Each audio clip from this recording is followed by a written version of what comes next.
I have, in the past, supported talking about workplace safety and talking about fairness in disciplinary procedures.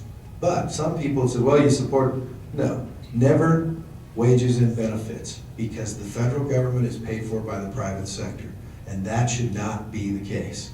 And we need only look at what has happened in this last cycle in Nevada and in those other states to know that if you're not going to be a part of the team in good times and bad, then you know what, you shouldn't have special rights. As far as prevailing wage, I will tell you this, I think it needs to be revisited because it shouldn't cost more for the government to do physical or capital improvements than it does the private sector.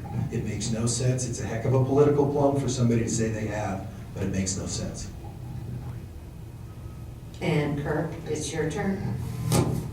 This entire issue can be summed up in one word: accountability.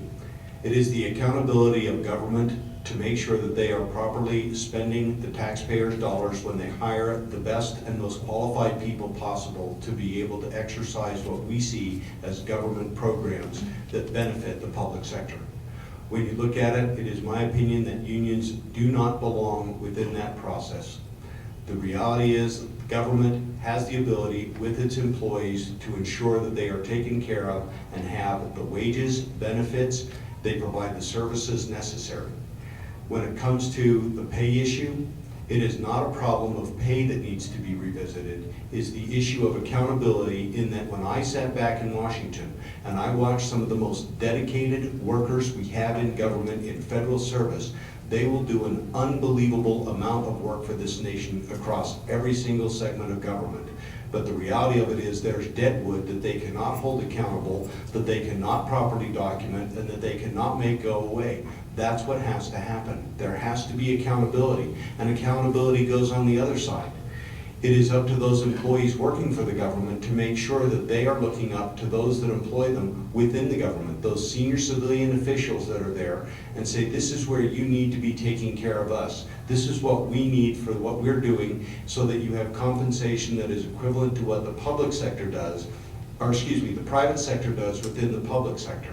So again, it is accountability in how the public sector workers frame their needs to the government, and the government is responsible. That's what you have those political appointees there to negotiate and do. By the same token, they need to have the flexibility to hold employees that do not perform accountable, and make sure that if we need to, they're not employed.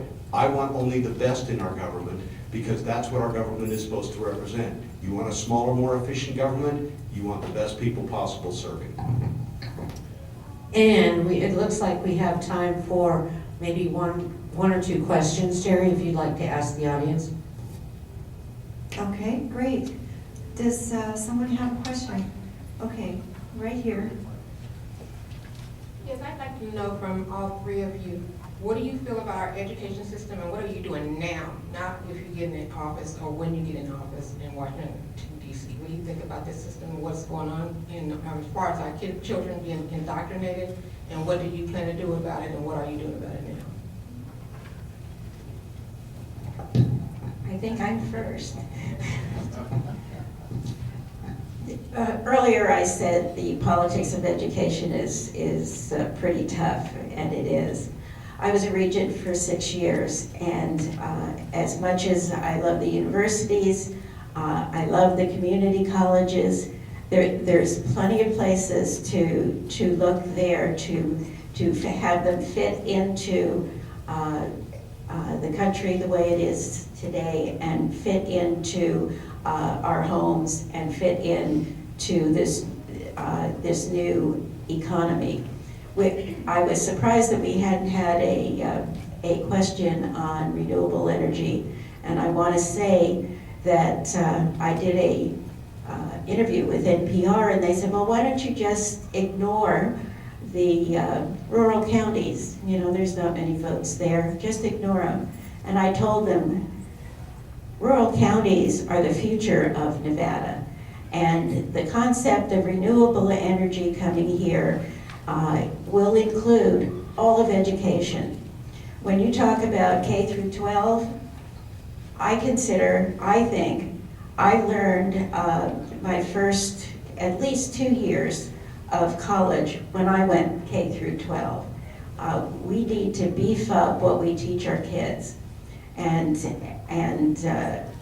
we need that because we need a new mentality to take on the intricacies of of renewable energy.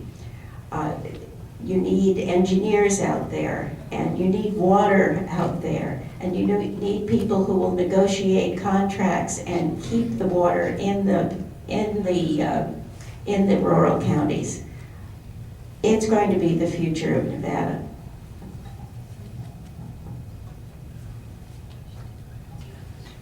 Go ahead, Mark. Okay, thanks.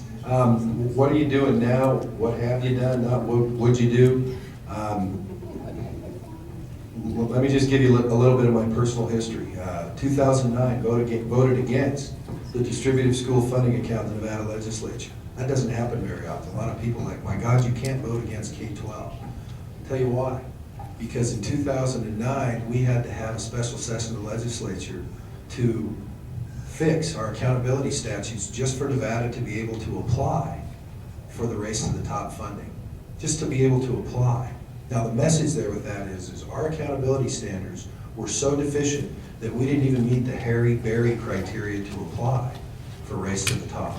That is a phenomenal shortfall on the part of our policymakers in this state. The answer, I believe, is power down. You put the money, you put the power, you put everything down to the school districts and to the actual school level. You might want to set some standards to say this is what we want you to achieve, but how you do it is up to you, because that then invests those districts and those school boards and those people on the site, those administrators and those people in the classroom with the control, as opposed to what we have now, which is very little control, which gets you into more time to do the indoctrination stuff that you talked about.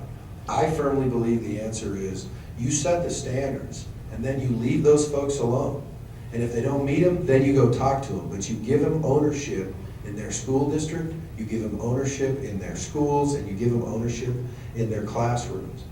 But I think you have to be willing, first and foremost, to not say that money is the answer to every question. And by the way, this state has been very generous with K through 12 education over the years, despite what you hear from a lot of folks.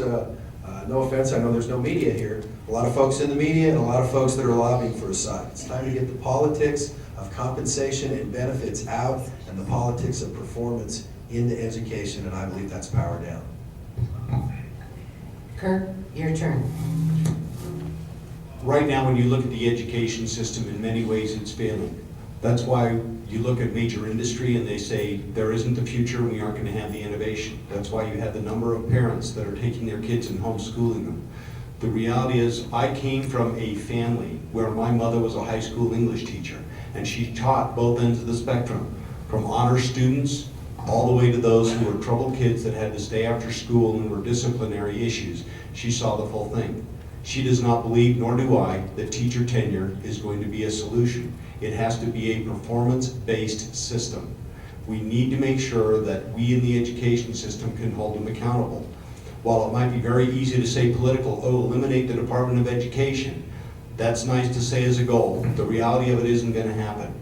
Going back to Washington, though, you can begin to work to take chunks of that department, begin to get the money reprogrammed away from the federal government down to the state level, where the states can decide what is best and what is necessary to educate our children here at home.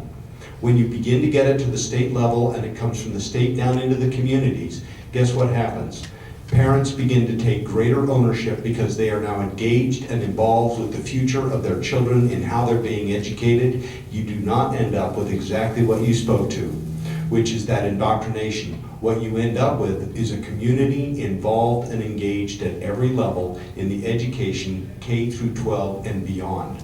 There are a lot of things that we can do here. The first is going to be, don't let the federal government run our education. Make the state perform for us and get it back down to our level. And you do that at the federal level as Congress. We hold the purse strings. You begin to work to reprogram the money to come back to the states where you don't have a bureaucracy driving it, but you have the people here in Nevada making it happen, from the teachers to the parents and everyone else. And now it's time we need to take another short commercial break. When we get back, it'll be time for the lightning round. So please stay with us.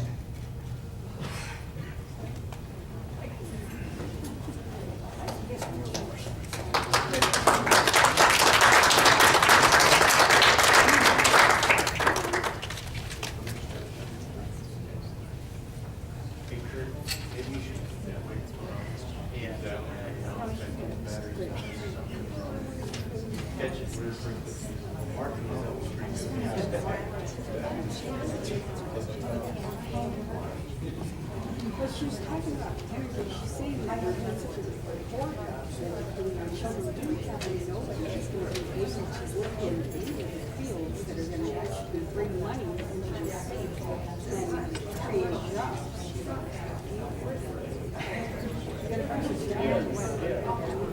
We got a bunch of slum dwellers graduating instead of jobs.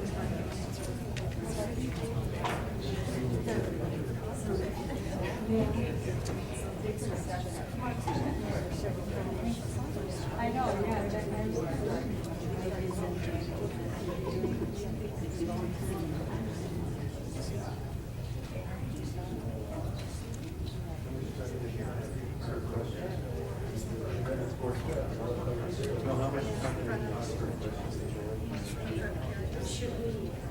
Well, I'm going to be asking. Is yes, no, or one word?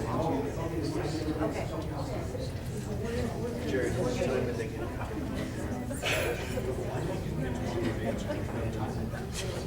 Oh, just have to go from white to red. Make sure they know. The lightning round's gonna be yes or no. Yeah, we need more one word. More one word. More one word. Don't change it. We went over that.